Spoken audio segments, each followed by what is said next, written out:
Mesdames et messieurs, bonsoir. Il est 22 h. Le journal, voici les titres. Le nouvel an, donc, accueilli dans l'allégresse générale grâce à la mairie.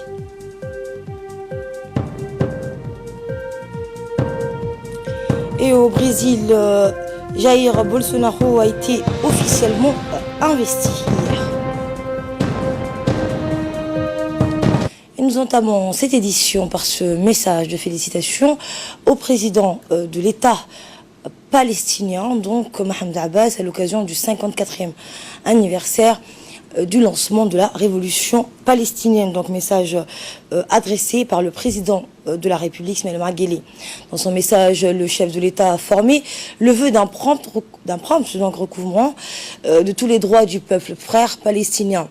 Je forme l'espoir que, conformément à l'initiative de paix arabe, le peuple frère palestinien accède à son droit le plus inaliénable de disposer de lui-même et d'un État viable qui a pour capitale Jérusalem-Est, a écrit le président de la République. Ismaël Omar Guelleh a par ailleurs saisi l'occasion de ce télégramme pour réaffirmer au président Abbas la détermination de la République de Djibouti à apporter un soutien indéfectible à la cause palestinienne. Le dirigeant djiboutien a clos son message en réitérant ses chaleureuses félicitations à l'ensemble du peuple frère et ami palestinien. Également dans l'actualité, hub logistique et économique indispensable aux relais et échanges commerciaux du monde, notre pays est également connu depuis longtemps pour sa vocation à cumuler avec ce premier profil un rôle de plaque tournante pour l'acheminement de l'aide humanitaire à destination des pays de la sous-région.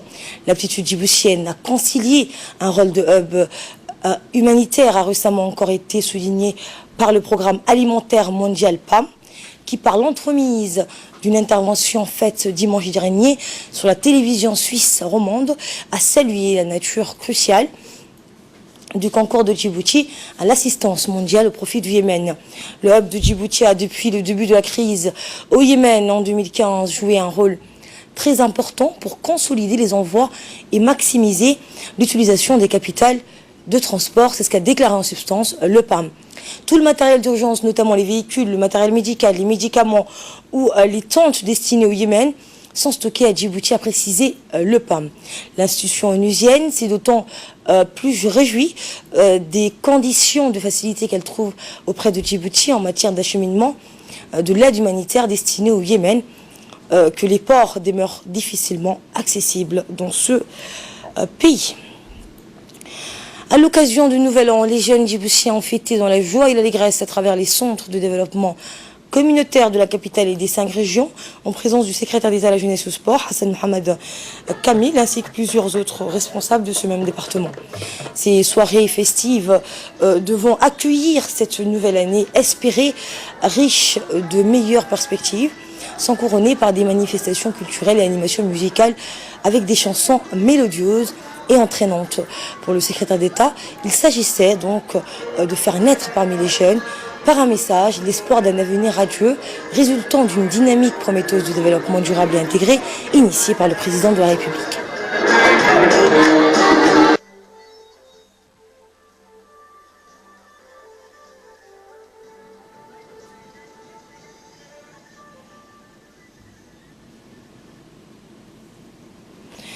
Je vous le disais en titre, le Nouvel An accueilli dans l'allégresse générale grâce à la mairie après l'organisation d'une soirée culturelle qui marque le passage d'une année vers l'autre. La mairie de Djibouti-Ville a poursuivi ses efforts en proposant hier après-midi aux enfants une kermesse avec des jeux distractifs, des compétitions attrayantes et plaisantes. Des courses avec des sacs au pied ont ainsi été organisées entre jeunes, tout autant que des jeux en tirant à la corde. Des chapiteaux ont été dressés.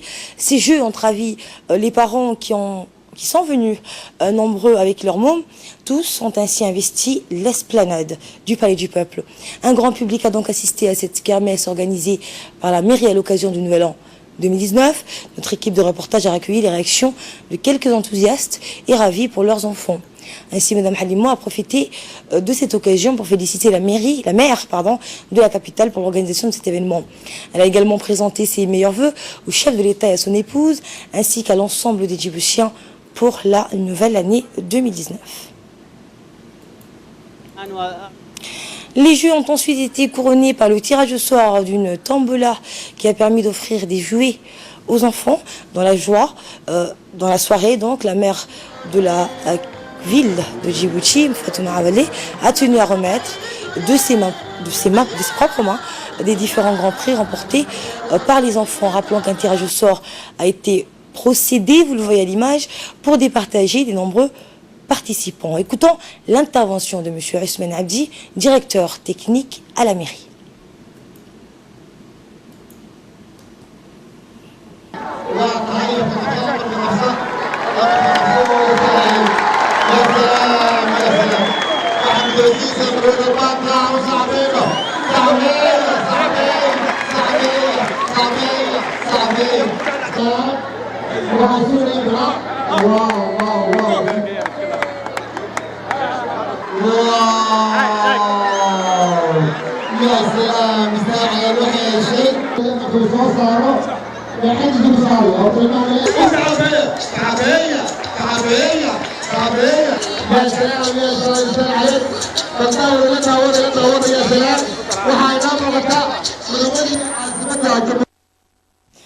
Dans le reste de l'actualité, l'Association pour la fraternité, la paix et l'éducation a organisé aujourd'hui un atelier de formation sur le renforcement des compétences et des capacités dans le cadre de la prévention et la lutte contre l'extrémisme violent de tous les acteurs de la société civile. Cet atelier a eu lieu au Centre d'excellence de prévention et de lutte contre l'extrémisme violent de l'IGAD. Cette session a également vu la participation des associations et organisations pacifistes, agents des changements communautaires et les membres des communautés scolaires et éducatives, des membres des communautés et des agents donc de changement communautaire. Présidée par Issa Mohamed Ahmed Darsa, cette association a pour souhait d'informer, d'éduquer tout être, djiboutien ou non, afin de partager les valeurs. Cet atelier de 2 jours a vu le jour donc grâce au soutien de l'ambassade de France à Djibouti et de la direction du Centre d'excellence de prévention de l'extrémisme et de lutte contre l'extrémisme violent de l'IGAD. Avec les centres d'excellence de la prévention et de lutte contre l'extrémisme violent de l'IGAD, qui est dans ces lieux mêmes. Donc notre atelier avait pour but de participer à la prévention et à la lutte contre l'extrémisme violent. Et notre but, c'était de réunir le plus possible des acteurs de la société civile, de toutes les composantes. Ici, jusqu'à aujourd'hui, avec l'IGAD, nous avions travaillé seulement la partie lutte des associations qui luttent contre l'extrémisme violent. Cet atelier de 48 heures a vu le jour grâce au soutien de l'ambassade de France à Djibouti et de la direction du Centre d'excellence de prévention et de lutte contre l'extrémisme violent de l'IGAD. Objectif, montrer comment utiliser les instruments de prévention et de lutte contre l'extrémisme violent en s'armant des valeurs. Et nous près de la direction du sud du pays, Ali Sebi, notamment où la fondation Diwan al-Zakat a organisé hier une cérémonie de parrainage des orphelins de la ville. Cette cérémonie de parrainage était présidée par le vice-président du conseil régional, Daoud Saïd Geldon, en présence des représentants de la direction du Diwan al-Zakat. Enfin, chaque orphelin a reçu la somme de 15 000 francs. Au total, 77 orphelins ont été donc parrainés, sans parrainer d'ailleurs, par Diwan al-Zakat avec ses soutiens de partenariat au niveau national. Nous restons toujours dans le sud du pays, à Dikil notamment, où la préfecture de la ville a engagé une vaste action communautaire pour embellir la ville de l'unité à la veille de la nouvelle année. Et sous l'initiative du préfet de Dikil, Mohamed Chekho, une vaste réunion regroupant l'ensemble des acteurs de la ville s'est déroulée à la préfecture, et ce pour préparer la rentrée dans la nouvelle année, donc 2019. Les actions prioritaires ont été arrêtées. En premier, il a été décidé de lancer une vaste campagne d'embellissement de la ville qui s'agrandit d'année en année. Les femmes de Dikil ont tous retroussé leurs manches pour participer à cette action en présence des jeunes et des riverains des quartiers.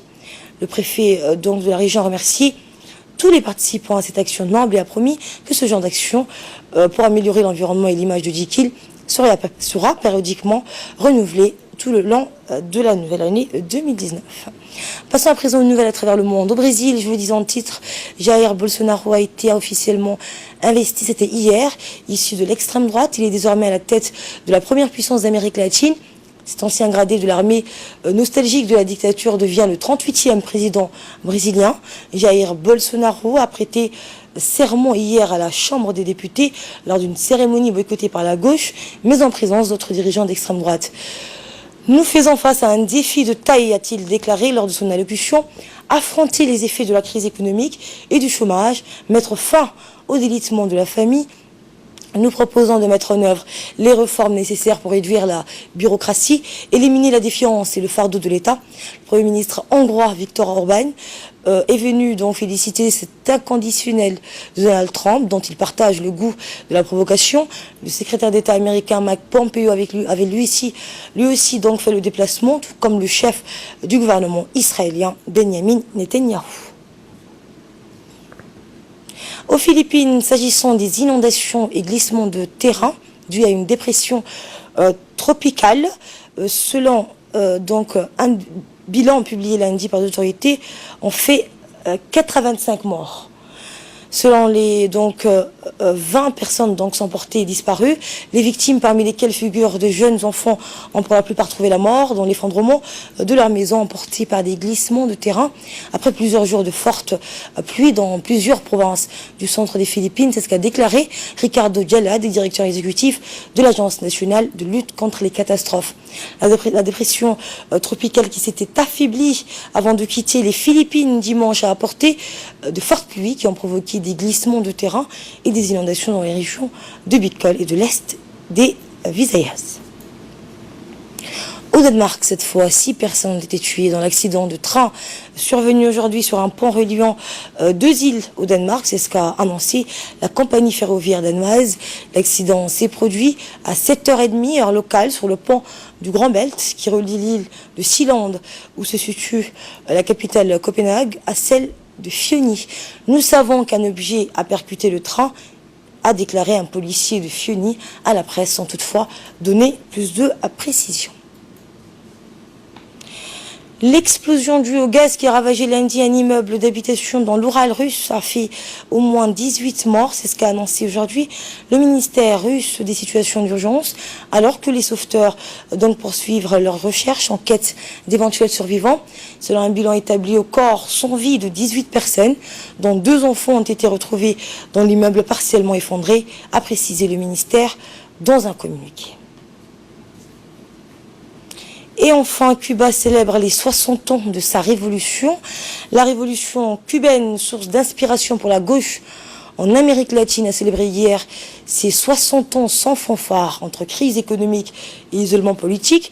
La région ayant largement viré à droite, hasard du calendrier. L'anniversaire coïncide avec l'investiture au Brésil du président d'extrême droite, Jair Bolsonaro, qui a promis que le drapeau de son pays ne serait jamais rouge et veut lutter contre les gouvernements.